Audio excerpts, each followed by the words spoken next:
I should have taken the blackout as a sign. All that and more right here on the Milkman podcast.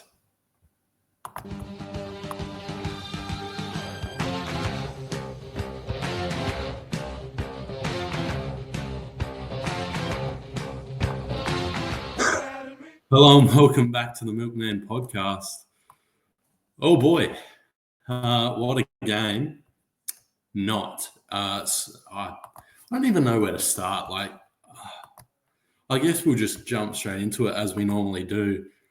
And we'll talk about the 40-12 loss that the Canberra Raiders put me through the day after. We'll get into... Actually, no, you know what? I'll talk about it now. When was the game? Sunday night. We had a blackout in my area. So I was like, okay, well, I guess I'm watching the game tomorrow. I should have taken it as a sign to just not watch it at all. I should have just looked at the score.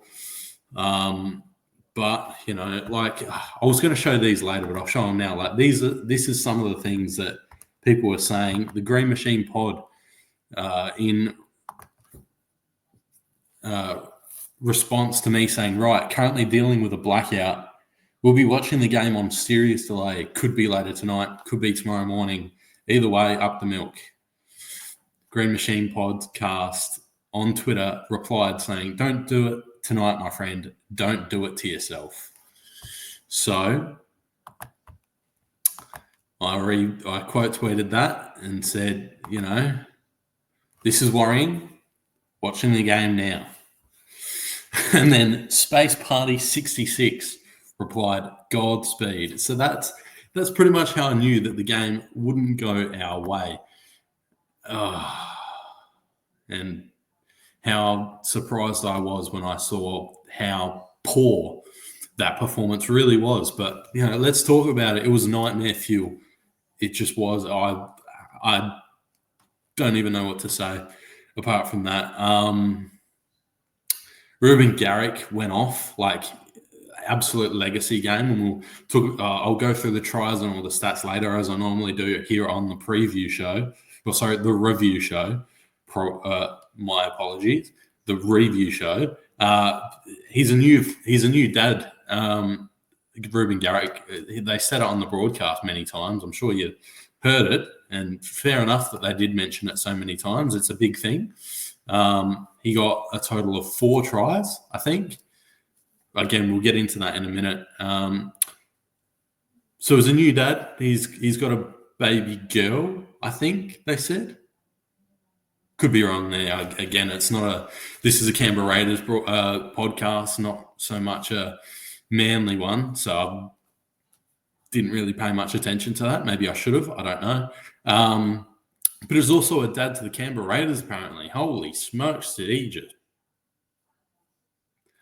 just was all over us, really, and he was really disciplining us like we were his sons. So we were his sons.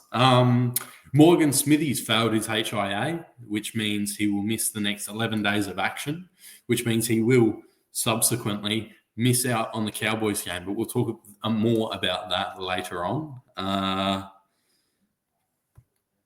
But to make that fizzle out a little bit, and make us feel a little bit about it. And we'll talk about the team list in a minute. But we do get Tarpany back this week. He's back after his suspension. He's done his dues. He's done his time, and he's back now. So that's really good news. We've got our captain back. Brilliant. It's a step in the right direction against a very poor Cowboys side. But again, we'll talk more about that on Friday. There's a few bits and pieces about that today, so bear with me there. We held up well, to be fair. I was watching it, I was like, what are they talking about? We're playing really well in that first 20 to 25 minutes. We were playing really well.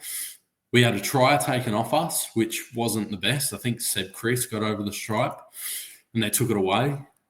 I can't remember why, but still, we played pretty well. And I was proud of it in that first 25 minutes. And then the floodgates opened because Corey Horsburgh got done for something. I still don't know what the call was there or why he went to the sin bin, but he did at around 21 minutes. So I've got no idea what happened there.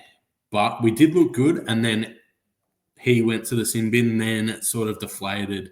The energy sort of got sucked out of us. We looked defeated. We looked helpless. And it all went downhill from there. And 30-0 halftime score and 40-12. So we did outscore him in the second half, 10-12. Silver lining.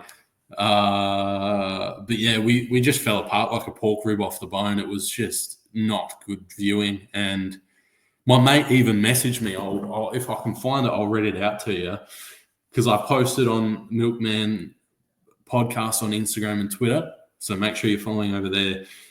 And he sent me that and said, and I quote, bear with me here.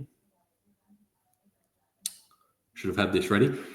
And I quote, "Sucks you had to sit through that, mate." And I said, "I have a headache." And I sent a thumbs up, because I did. I had a thumping headache. It was not fun. It was just so crap. It was so crap, especially like watching it on delay. Like I'll be honest, second half, when it clicked over to 40, I sort of skipped forward a little bit. And on KO, they have the key moments tab. So I was like, okay, well, I'll just look at that. One try. Because Seb Chris got over the stripe, and I was like, oh, there's one try left. Who scored it? Hudson Young. So I didn't really watch it. That second half, after, when Seb Chris crossed the stripe, I sort of went, okay, I've got no interest now. If it was live, I wouldn't have turned it off, obviously, but because it wasn't live and all those signs that I spoke about earlier pointing towards us losing, I sort of went, well, they've got 40 now, and Seb Chris has just crossed the stripe. Surely nothing worse happens. No, Hudson Young crossed the stripe, but that was about it. Was a good game. Not in its entirety. I shouldn't have stopped there. Seb Chris, Hudson Young, Tom Starling played good games. Could be missing someone, but I feel like we all looked crap apart from those three. Starling played really well. I really liked his game. But at the end of the day, we just didn't want it. That's one thing. Like when Horsburgh went to the bin, it just looked like, oh, well, game's over. Is he that important to the team? Clearly. I mean, we better hope he doesn't get a suspension. Otherwise, we'll go on a losing streak. So we've just got to turn it around before the Cowboys game this weekend, because that would be embarrassing. Manly, losing to Manly 40-12 doesn't make me feel that bad. Like, it sucks. But Manly, and we'll talk about this later, Manly fans have it worse than us at the moment. And how things can change in rugby league, not even 24 hours later or something like that. It was crazy, but we'll talk about that later. You know what I'm talking about. Silver lining. Two things that I found silver lining. We outscored them in the second half, like I said, and we didn't let them get 50. So if you don't know the stat, if you let a team get 50 points on you, you cannot win the grand final. You will not even make the grand final, I'm pretty sure. That's a stat that goes around. No team has ever won the grand final that has let a team get 50 points on them during that year. So we stopped that from happening. So we're still on for the grand final. Make sure your September plans are clear. Sorry, I can't speak. October. I get confused. I live in an AFL state. Leave me alone. But when it rains, it pours. So we're getting the tries now, and we'll start with Manly just so that one makes sense. Garrick at 22, Bullymore at 27, Bullimore at 29, Simpkin at 32, and then Garrick at 37, 48, and 51. You got 4 tries and 6 out of 7 conversions. Could you have imagined that he went 7 for 7? That would be a perfect game for Ruben Garrick. I wish I had his other stats, but I just thought, no, I'm not getting too much into Manly today because, again, we lost, and I'm not a Manly podcast. But after that win, I kind of wish I was, because that would have been great for Manly fans. But then again, if I was a Manly fan, I would have had to deal with what I'm going to talk about a bit later, and you already know what I'm going to talk about. Seb Chris at 63. Hudson Young at 77, and Fogarty went 2 for 2 on conversions. Silver lining again. Some stats for you. We had 36% of the possession, which that feels really generous. It feels like they had way more than that. 67% completion rate, and that's 19 out of 28. Not good enough. I'm sure Ricky Stewart will really get into him for that. 139 runs, 1,142 meters, 399 of those post-contact. 3 line breaks, 24 tackle breaks, 13 offloads, 88.84% tackle efficiency compared to their 83.15. That's pretty good. But then again, they had way more of the ball that we did have to make. 406 tackles, and we missed 38 of them. 0 intercepts, 12 errors compared to their 6, which isn't fantastic really, is it? And then 1 sin bin, which was Horsburgh at 21, as I did discuss. Now, the Milkman player of the game, can I give it to no one? No, I can't. It's Hudson Young. Has to be, really, doesn't it? 106 meters, 42 of those were post-contact, 1 try, 1 line break, 3 tackle breaks, 10 hit-ups, 2 offloads, 91.11% tackle efficiency, 41 made, 4 missed. So we did pretty well. I saw a lot of people give it to Seb Chris as well, which would have been fair, but I thought Hudson Young played well, and I thought I'd give him his flowers because he played phenomenal in that game. Tom Starling as well, like I said. But, of course, I'd bring Tom Starling into the conversation.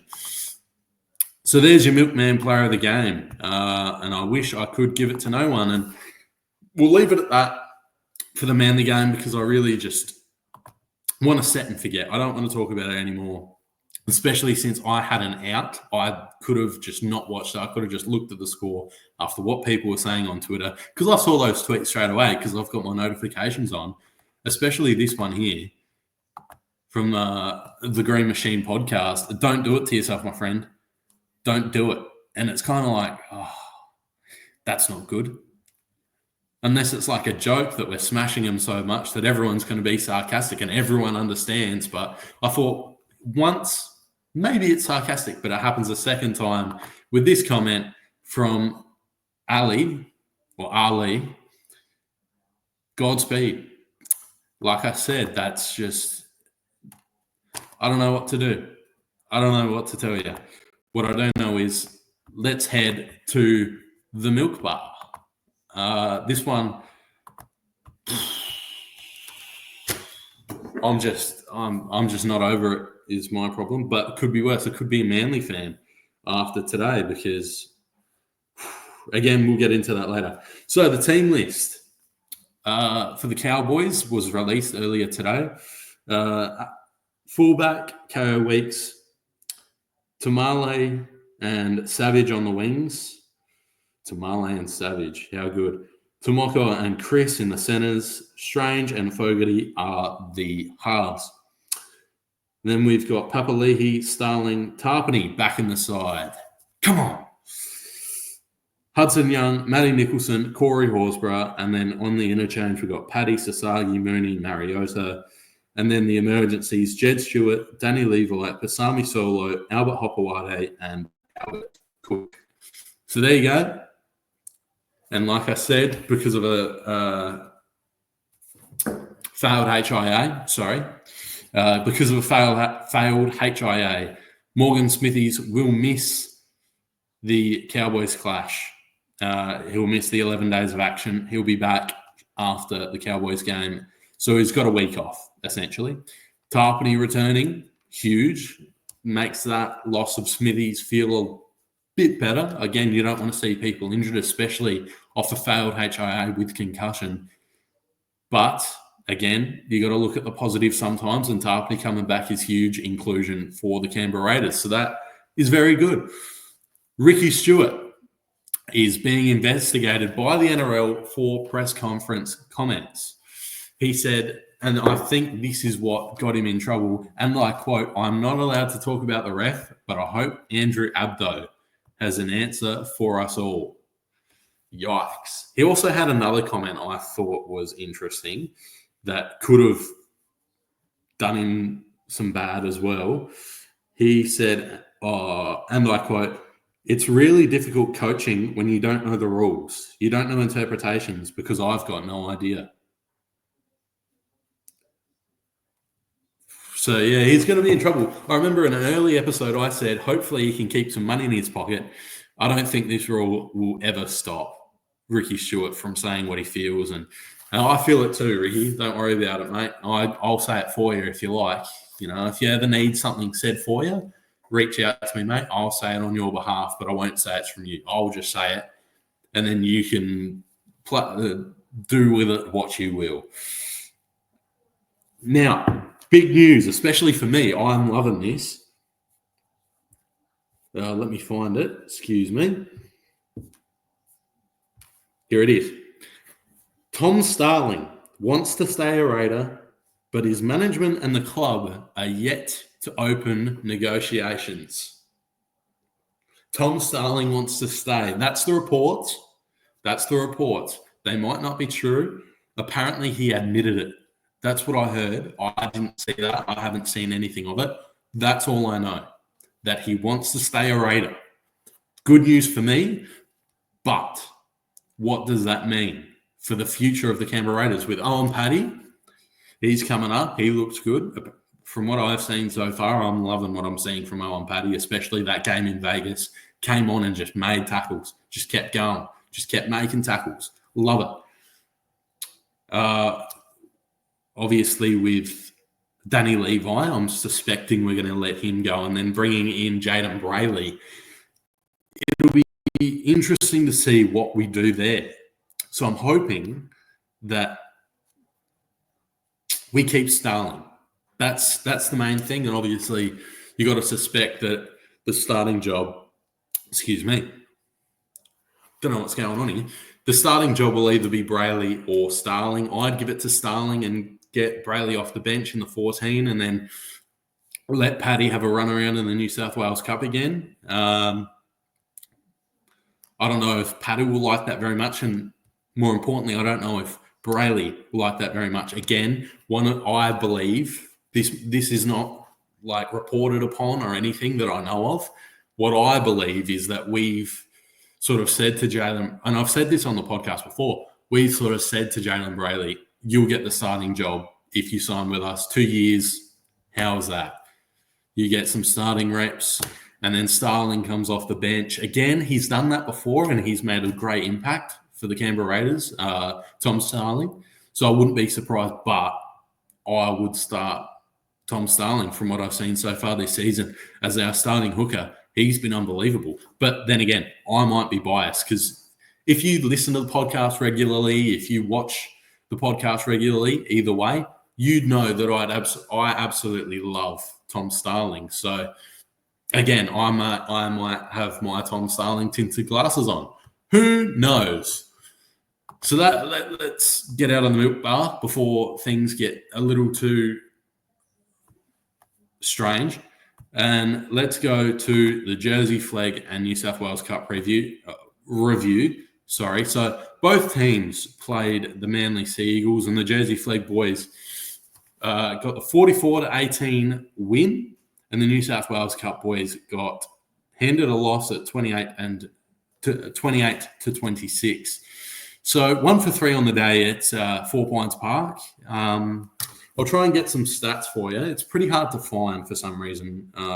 Maybe it's just the Raiders app being strange. I don't know. But I'll try and find some stats for you. I probably should have had them up already, but I don't. You know how it is here. We go straight off the cup. So we'll start with Jersey Flegg, which tends to be the more difficult way to go. Player stats. So most tackles, 48, Malachi Smith. Most run meters, 156 for Terrell Theavai. Probably said that completely wrong. That's how it goes. Most line breaks, 2, Patrick Bro, and no one cares about fantasy. We had 47% of the possession, 69% completion rate. That's nice, but it isn't good, is it? And I won't tell you who's got the tries because I don't know why. But it's a big win, 44-18. Drops us to second, unfortunately, in the Jersey Flegg ladder, off of points for and against. So fantastic, isn't it? And then the New South Wales Cup boys getting the 28-26 loss. Very unfortunate. I'll try and get some stats for you in that one as well. Excuse me. I'm just going to try and find it. 68% of completion, same as Manly in that game. 47% of possession. I get the full player stats here. So leader in tries was Asuma again. He's been playing great in the New South Wales Cup. He just gets over the stripe just for fun, really. Chevy Stewart, I found, played well as well. I didn't watch it, but that's what all the stats tell me, that Chevy Stewart played a very good game. So there you go, if you're wondering. 7 tackle breaks, Chevy Stewart, once again. How you going, mate? Bright spark in the New South Wales Cup side. Chevy Stewart, Michael Asuma, of course. Now the ladder in the New South Wales Cup, we sit at 8th. Still without a win in the competition. Fantastic, I know. So let's move on, shall we? And let's go around the NRL and let's address it.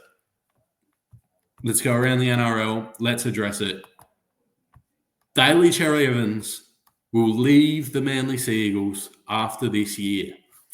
Now, the story goes, this is my understanding. This is what I've found has happened. So he goes to the coaches, he goes to the players, he announces, I am not returning to Manly next year. Obviously, his contract up at the end of the year. He says, I'm not coming back. He then gets offered a 2-year contract, which is what he was after in the first place. He gets offered a 2-year contract.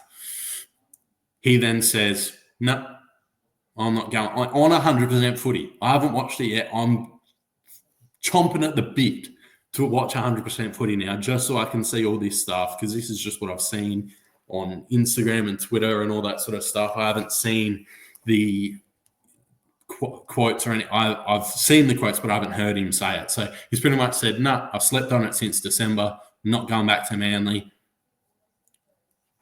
Wow. So he's declined the 2-year deal, which is what he reportedly wanted the whole time.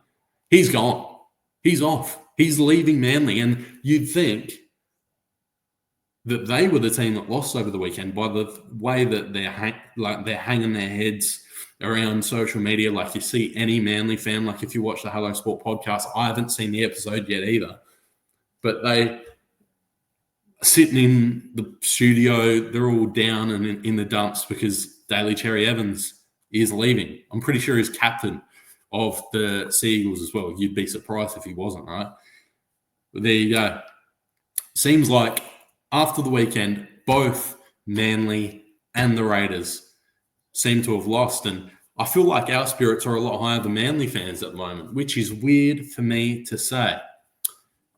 Now, to top off this short-ish episode of the Milkman podcast, Lynx Africa is safe. If you remember, last episode we talked about Lynx Africa being discontinued.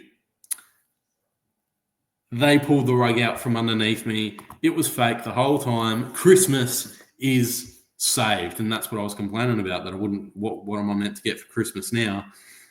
The quote is, and I quote, no, it wasn't an April Fool's joke. Who would think it's a good idea to make an April Fool's joke in March? Sorry to all the panicked nans who nearly had a meltdown after yesterday's announcement. Don't worry, your go-to Christmas gift is safe. To anyone who stockpiled Lynx Africa cans, yeah, they're not increasing in value anytime soon, which is bad news for me because I've got more than I cared to admit. Like, I've got so many. We simply just decided to change the design of the can. I should have made that more clear in the previous post. Anyway, Lynx Africa is here to stay. Same fragrance you all got so nostalgic about, just in a new can. Lynx admin. Now, I have since found out that they are poking fun at Lipton for getting rid of the peach flavour. That's what I think has happened, or they're taking it from Lynx, or I don't know what's going on. I really don't. All that I know is Lynx Africa is staying on the shelves. Great news. Great news, because now I've got my gift sorted. I can get this for somebody or multiple people. People can get this for me, which is good because I always need soap. Perfect. We're all good. We are all good here in the Milkman podcast sphere, or at least I am. Now, before I head off, let's talk some flog positivity. If you don't remember and you didn't see the last episode, I think it was, every time Corey Parker says something positive about the Canberra Raiders, I'll report back right here on this segment, on this podcast. Flog positivity is what I've called the segment. He has not said anything. Nothing. And fair enough, because we did lose, and I just thought I'd check in, make sure you knew. This will be a every episode thing now. Flog positivity. He hasn't said anything. You're not missing anything. Obviously, probably should only do it after a win. We'll change that. Every time the Raiders win, we'll check in with flog positivity. If you do see anything Corey Parker says and I've missed it, or whatever the case may be, please tag me in it on Instagram, Twitter, whatever the case may be, at Milkman Podcast. Please. I need to see it so I can report back here. You will get a shout out if so.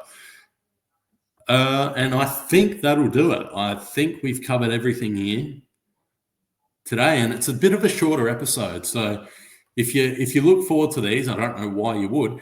I apologize for keeping this one so short, but it's late. I've had a few things to do during the day, so this is the chance I got to do it. So apologies there, but I'll check out now. Thank you very much for watching today's episode of the Milkman Podcast. Make sure you're following at Milkman Podcast on Twitter and Instagram to stay updated with all things Canberra Raiders. Take us on the go with Apple Podcasts and Spotify, or if you're listening there and you want some visual, there's YouTube as well, The Milkman, I think it's called. So, yeah, thank you very much for watching, and as always, up the milk.